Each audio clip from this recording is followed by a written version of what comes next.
Good morning, dear students. This is part 4 of chapter 13. That is why do we fall ill. Already 3 parts of this chapter we have done, and I hope that you have gone through all these 3 parts. And now this is part 4. Let me tell you what we are going to learn in this part 4. And we will learn 2 topics, and these 2 topics are the first one is organ specific and tissue specific manifestations. Manifestation means those symptoms that our body shows when we are sick, or those signs through which we can come to know which disease is there in our body. Okay, and the second one is principles of treatment. So these 2 topics we will learn. So let me start with the first one, organ specific and tissue specific manifestations. Okay, see, as you know that some microbes enter our body and we fall sick, and see, there are different means by which the microbes enter our body. They are entering our body through different means, but the question is, where do they go after entering the body? Do they go to the same place, or do these microbes go to different places in our body? Okay, our body is very large in the comparison of the microbes that enter our body. And in our body, there are many places, many organs, many tissues where these microbes can go. Okay, so all the microbes do not go to the same tissue or same organ. They go to the different ones. But how do we know that which body organ is affected by the microbes? So that depends on the path they are using to enter our body. Okay. Okay. So different species of microbes, they have their home in different parts of our body. And how do they select the body part? The selection is connected to their point of entry. If they enter from the air via the nose, most probably they will go to the lungs. Why? Because the air is entering our lungs. So when the microbes are entering our nose, then they will go to the lungs. And the example of this is tuberculosis or TB. Bacteria of TB enter our lungs via nose, and we get affected by tuberculosis or TB. Okay. And if in case they enter our body through mouth, so they sometimes they can stay in gut lining also, or sometimes they can go to liver also if they are staying in gut lining. So the bacteria can enter our body via our mouth, and we get affected by typhoid. And if they go to the liver, so we can affected by jaundice. So these are the examples of the microbes. They enter our body via different parts, and they go to the different organs. Different organs of the body are affected, and we fall sick. Fine. See, every time that does not happen, that microbes will enter our body through our nose or through our mouth. There are other methods also, and other means also by which the microbes can enter our body. For example, an infection like HIV. Okay, HIV comes into our body via the sexual organs, and then it will spread to the lymph nodes. All over the body it is spreaded. Okay, and here is another example, the microbes that cause malaria. It will enter through a mosquito bite. Okay, when mosquito will bite our body, it will go to the liver and then to the red blood cells. Fine. In the same manner, there is a virus that causes Japanese encephalitis. This is a fever that is known as brain fever. Okay, that will also enter our body through a mosquito bite, and this will go to the brain, and our brain will be affected by this virus. So the sign and the symptoms of a disease will just depend on the tissue or organ which the microbe targets. After entering the body, the microbe will go to the particular organ, and that organ will get affected, and then organs work will affect, and it will start working in a irregular manner. It will not work properly, and we will feel uncomfortable, and the symptoms will be different. That depends which organ of our body is affected by the microbe. Okay, so if lungs are targeted, as I told you, the microbes enter the lungs if they are entering via nose.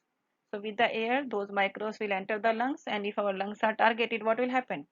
The symptom at that time will be cough and breathlessness. We will not be comfortable. Okay. And if liver is targeted, then we will be affected by jaundice. Okay.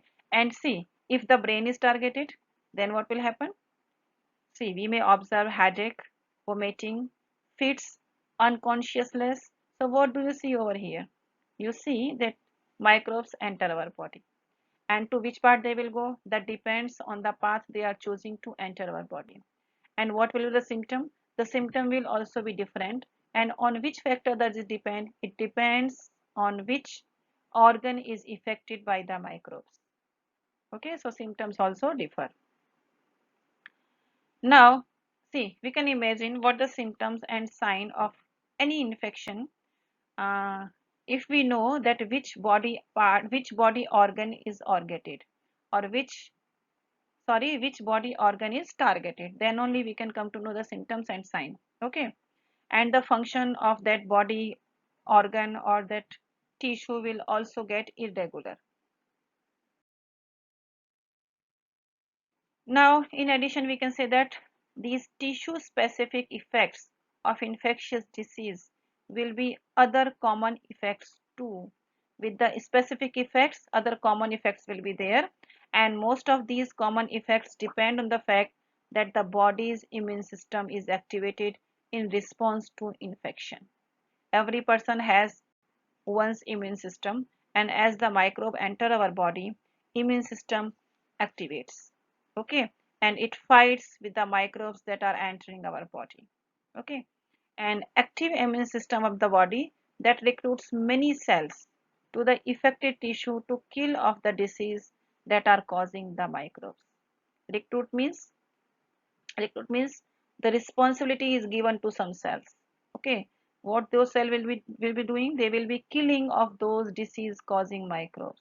So if our immunity system is proper or it is good, our immunity system will fight again the microbes that are entering our body, and that will kill the microbes. If our immunity system is not proper, is not powerful, we may fall sick repeatedly also. Okay, the system, immunity system, see, they, as I told you, they are recruiting some cells. तो ये जो recruitment process है या जो response है immunity system का, that is known as inflammation. Okay, so what is the definition of inflammation? Inflammation is the body's immune system's response to an irritant. And what is the irritant? Irritant are the microbes that are entering our body, and they are disturbing our or work, they are disturbing the working of the system. Okay, so see, as a part of this process, when microbes are entering, our immunity system is fighting against them, the process is going on, so we can feel some local effect also. For example, swelling on some parts, pain, fever, headache. So these are the local effects that we face during the process of inflammation. Okay, in some cases, tissue specify tissue specificity of the infection leads to very general seeming effects. General seeming effects means, let me tell you here, for example, see, during an HIV infection, the virus goes to immune system, and then what happens? The virus damages the function of immune system. It means our immunity system will not work anyhow. Okay, and what will be the result? The result will be that our body cannot fight with even minor infections also. This is HIV infection. HIV infection does not target any particular organ, it targets our immunity system, and our immunity system will get damaged, and our body cannot fight against the diseases. Even if the disease is if the disease is minor, then also our body will not be able to fight against it. Okay, so see, if we have a small cold, simple cold, khasi, sardi, it can be converted into pneumonia. Why? because our immunity system is not working well. Okay, if we have a minor infection in our gut line or in our stomach, then what will happen? It can be converted into diarrhea. Okay, and in the same manner, if we have we are caught by any simple minor disease, it may be converted into any life threatening chronic disease. So that is the effect of HIV infection in our body. It damages our immunity system.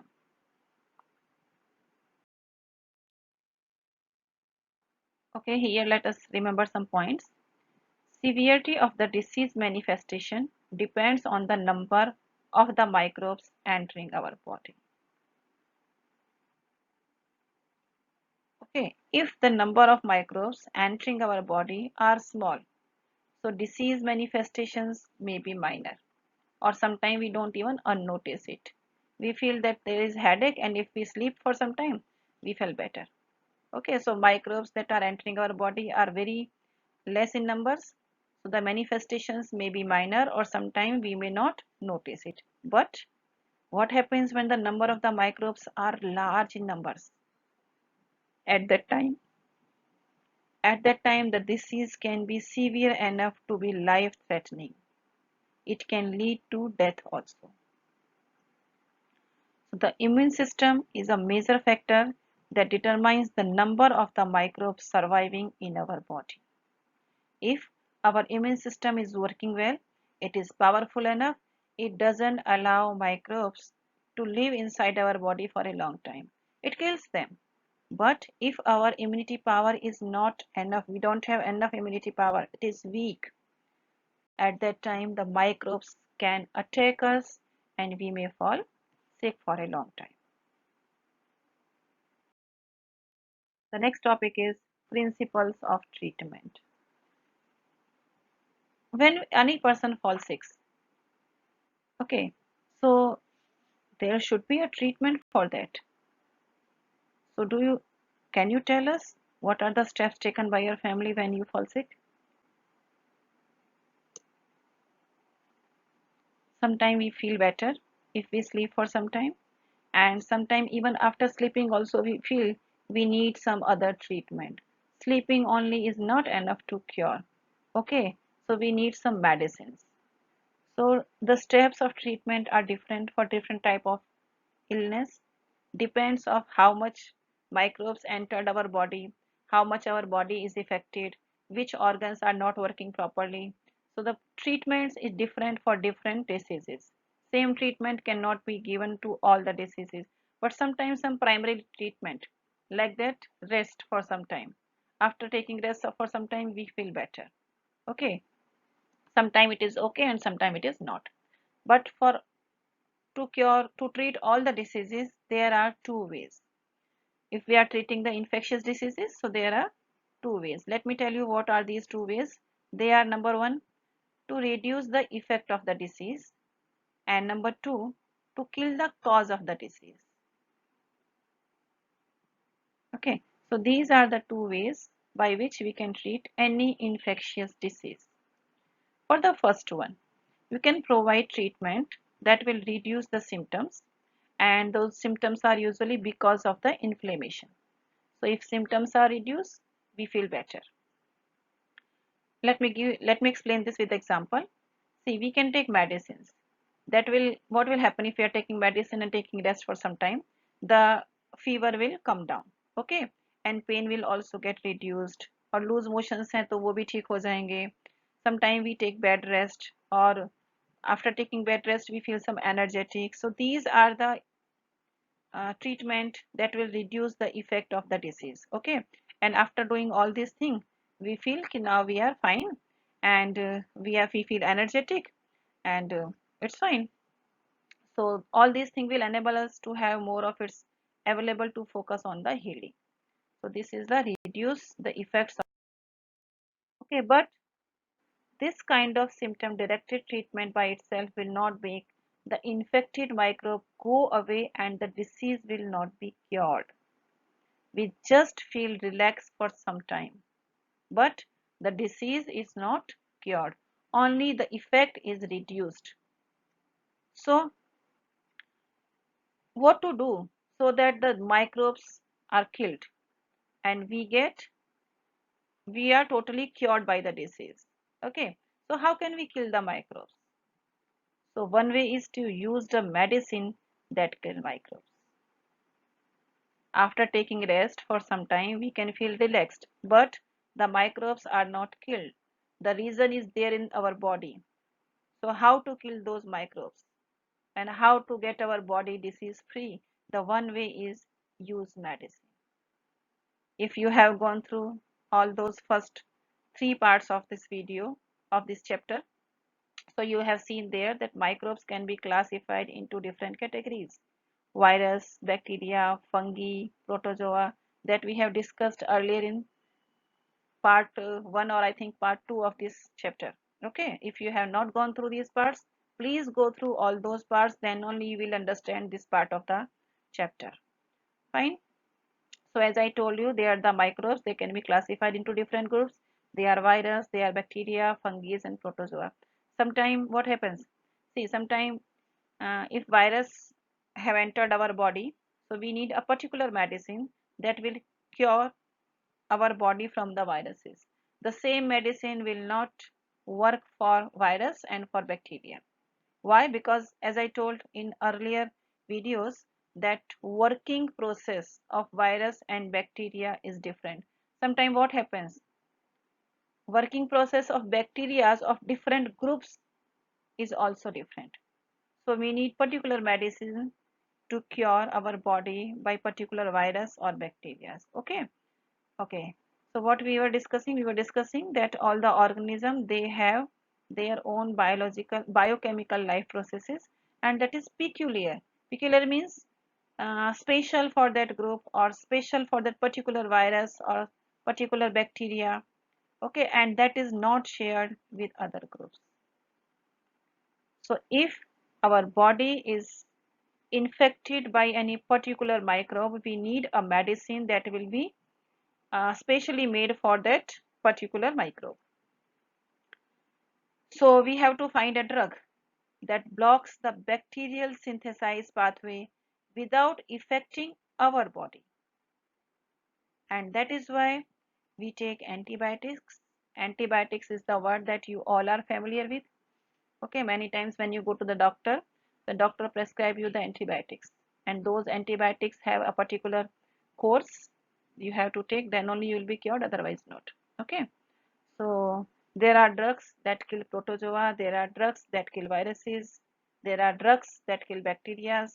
Okay, but at first you should know that actually what problem do you have. So do not take any medicine by yourself. If you have any problem with your body, go to the doctor, tell him, he will examine you, and then only he will prescribe that which medicine you should take. See, making antiviral medicines is harder than making antibacterial medicines. Why? Because the virus have few biochemical mechanism of their own. See, virus is a peculiar, very special, what should I say? Very special microbe it is. It cannot be killed anyhow. They can live for long, even if the things are not according to it. Okay, what we can do only, we can inactivate them, but as well as they get surroundings, they are supportive, they get supportive surroundings, they get activated. After 1,000 years also they can get activated. So that is why we say that virus can never be killed, and that is why they are called a link between living and non-living things. They have their own mechanism. The moment they enter any living organism, they start getting activated. So it is, that is why it is very difficult to make antiviral medicines in the comparison of antibacterial medicines. So they enter our body, they go to the cells, and they use our machinery for their life process. That is why virus is more dangerous when they enter our body in the comparison of the bacteria. Bacteria can be controlled easily in the comparison of virus. Okay, and so to kill the virus, sorry, not to kill the virus because virus cannot be killed. To deactivate the virus, we need special antiviral medicines. And to kill the bacteria, we need antibacterial medicines. See, this is the limitation we told you. Ki, to kill, to deactivate or to inactivate virus, there is a limitation. But then also we have antiviral drugs also, and that can be prescribed by the doctor, and when we take those drugs we feel better and we get cured.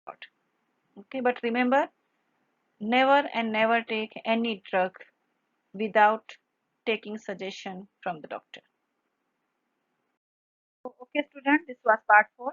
This was all about the principle of treatment and organ specific and tissue specific manifestations.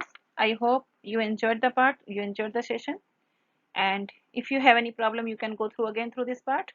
And thank you students. Now we'll be meeting in part 5. That will be the last part of the chapter. Thank you students.